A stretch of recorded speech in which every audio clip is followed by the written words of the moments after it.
The Streets of San Francisco, which premiered in 1972, occupies a fascinating position in the evolution of American television crime drama, not because it reinvented the genre through spectacle or sensational twists, but because it quietly redefined how morality, aging, urban space, and professional identity could coexist within a procedural framework. And when viewed through the interpretive lens of One Last Trick, the series reveals itself less as a conventional detective show and more as an extended meditation on illusion, persistence, and the fragile performance of certainty in a city that never stops shifting beneath its inhabitants. At its surface, the show follows Lieutenant Mike Stone and Inspector Steve Heller as they investigate crimes across San Francisco. Yet what distinguishes it from contemporaries is not the cases themselves, but the psychological texture surrounding them.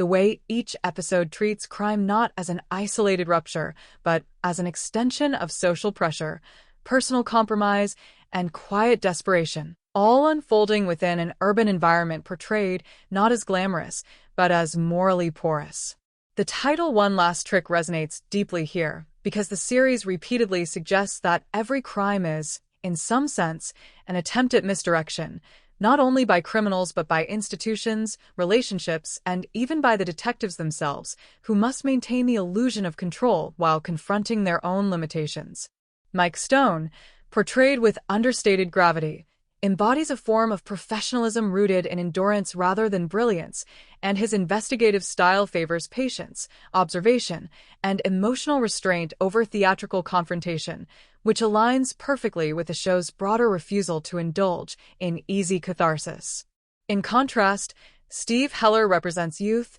ambition, and restlessness, often pushing against Stone's measured approach, and this dynamic becomes one of the show's most compelling narrative engines, not as a simple generational clash, but as a philosophical tension between action and reflection. The streets themselves function as a silent third character, framing each episode with a sense of continuity that undermines the notion of clean resolutions, because even when a case is solved, the city remains unchanged, absorbing both justice and injustice with equal indifference. One Last Trick can be understood as the series' recurring suggestion that closure is itself a kind of illusion,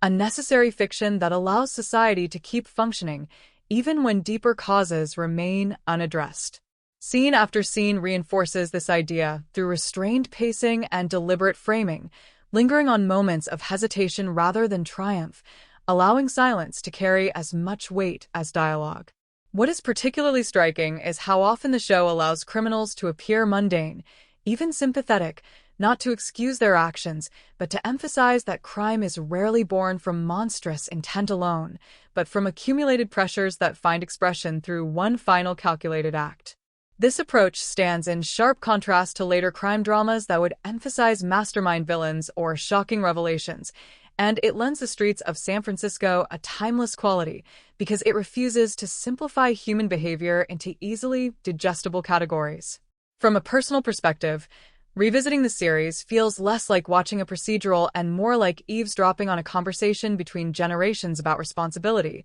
where Stone's quiet skepticism toward grand solutions reflects a lived understanding that systems rarely deliver perfect justice, only approximations shaped by human effort. The title One Last Trick also applies to the detectives themselves, who must repeatedly convince suspects, victims, and sometimes even themselves that order can be restored, that the system works well enough to be trusted, even as evidence accumulates to the contrary. This tension becomes especially powerful in episodes where Stone's authority is subtly undermined by bureaucratic constraints or moral ambiguity, forcing him to navigate not just criminal deception but institutional compromise. The show's visual style reinforces this thematic complexity through its naturalistic cinematography, favoring real locations over stylized sets and allowing the city's texture to bleed into the narrative, making every pursuit and interrogation feel embedded in lived space rather than staged drama. Compared to other police series of its era,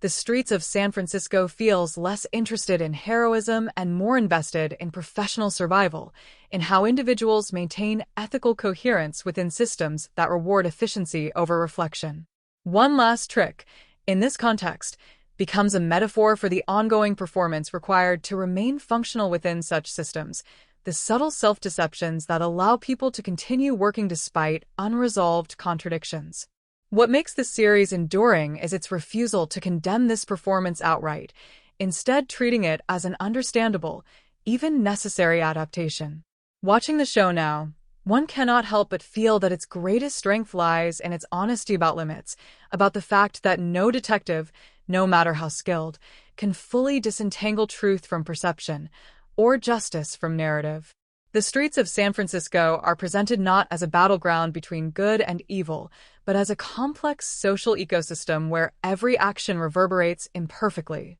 One last trick thus becomes less about a final con or clever maneuver and more about the ongoing human attempt to impose meaning on chaos, to believe that each solved case brings society closer to balance, even when experience suggests otherwise. In the end, the series does not ask viewers to believe in absolute justice, but to respect the effort involved in pursuing it, imperfectly and persistently, which may be the most honest trick of all.